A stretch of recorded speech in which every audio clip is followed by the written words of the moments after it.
دیکھیں اگر کوئی ہیکنگ میں انوالو ہے تو وہ آپ کا دشمن انڈیا ہی ہے، جس نے ہر طرح کے جرنلسٹ کا بھی اور باقیوں کا بھی ہے، اور وہ کبھی چین سے نہیں بیٹھے گا۔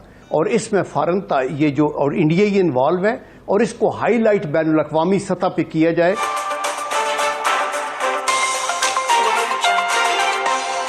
حکومت کے جو یہ نمائندے ہیں، کچھ الیکٹڈ کچھ ان الیکٹڈ، وہ آ کے ایک بات کہہ دیتے ہیں جو سبسٹینشیٹ نہیں ہو سکتی۔ دیکھیں اگر کوئی ہیکنگ میں انوالو ہے تو وہ آپ کا دشمن انڈیا ہی ہے، جس نے ہر طرح کے جرنلسٹ کا بھی اور باقیوں کا بھی ہے، اور وہ کبھی چین سے نہیں بیٹھے گا۔ تو ہمیں اگر اپنی توپوں کا رخ اپنے ملک کے اندر وداؤٹ اینی پروف شروع کر دیں گے تو آپ دشمن کی مدد کر رہے ہیں۔ تو ایک تو بات یہ ہے، اس کی ضرور انکوائری ہو، اور اس میں فوراً یہ جو اور انڈیا ہی انوالو ہے، اور اس کو ہائی لائٹ بین الاقوامی سطح پہ کیا جائے، اور یہ بتایا جائے کہ ان کے کتنے کالے کرتوت ہیں کہ یہ پاکستان کے اندر بھی نفاق، اور ہمارے جو لیڈر حکومت میں ہوں یا اپوزیشن میں ہوں ان کے ساتھ بھی ان کا یہ رویہ ہے۔ تو یہ ایک اس ایفرٹ کے اوپر ہمیں جانا چاہیے۔ دوسرا، ابھی یہ افغانستان کے ایمبیسڈر کی بیٹی کا مسئلہ، آئی ایم شیور یہ سامنے آئے گا۔ یہ ساری چالیں ہیں۔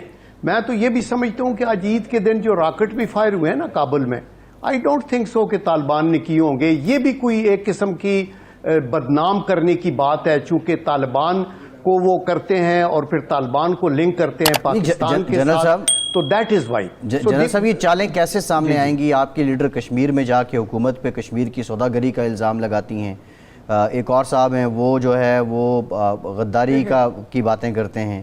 یہ جو اس وقت ایک ہیجان ہے ملک کے اندر جو سیاسی قیادت ہے، تو یہ معاملات کیسے انفولڈ ہوں گے؟ یہ کیسے سامنے آئیں گی سرکار؟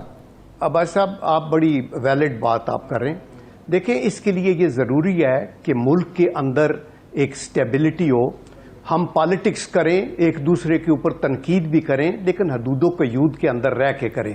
یہ سب پہ اپلیکیبل ہے، میں کوئی ایک پارٹی کی بات نہیں کر رہا، لیکن انفارچونیٹلی ہم دست و گریبان ہو جاتے ہیں اور اس طرح ٹریٹ کرتے ہیں ایک دوسرے کو جیسے ہم کسی کو غدار کہہ دیا، کسی کو کہ یہ جی ایک قسم کے ذاتی دشمنی ہے، اور آپ اس سیاسی مخالفت ہوتی رہتی ہے، ہم آپس میں ملتے بھی ہیں، آپ کا ورکنگ ریلیشن شپ اپوزیشن سے رہتا ہے، لیکن آپ کٹی کر کے بیٹھ جائیں تو پھر مسائل یہی ہوں گے۔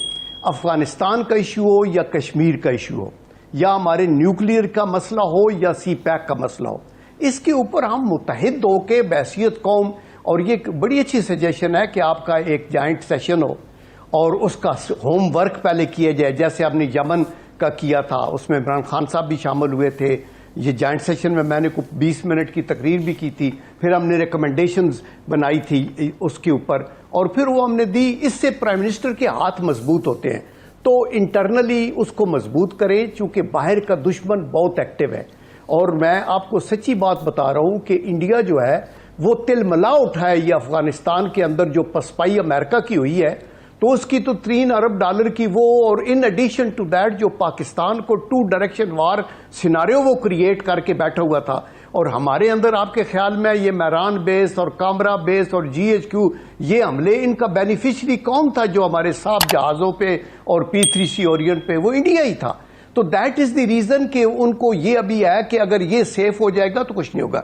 اور آخری بات میں یہ کہنا چاہتا ہوں کہ دیکھیں، ہم یہ تو کہہ رہے ہیں کہ اشرف غنی کا obviously there is no match, چونکہ وہ تو ایک ٹولہ ہے جو کہ ابھی یہ ریلیونٹ ہوتا جا رہا ہے اور ہو جائے گا، لیکن چونکہ بین الاقوامی سطح کے اوپر پاکستان کے اوپر انگلیاں اٹھا کے پہلے بھی کہتے تھے کہ یہ ڈبل ایج کھیل رہے ہیں فلانا، اس لیے آئی تھنک حکومت کو پھونک کے قدم رکھنا ہے، اور ان کی ٹائٹ روپ واکنگ ہے۔ تو دیر فور اگر وہ کہتے ہیں نا کہ ہم ایبسولوٹلی کوئی انٹرنل مداخلت نہیں کرتے، تو میرے خیال میں یہ رائٹ اسٹریٹجی ہے کہ ہمیں کسی طرح سے بھی افغانستان کے انٹرنل ایشوز کے اندر ہمارا کوئی رول نہیں ہے، ہم صرف فیسیلیٹیٹ کر سکتے ہیں۔ ہم DGI SPR نے کہا کہ ہم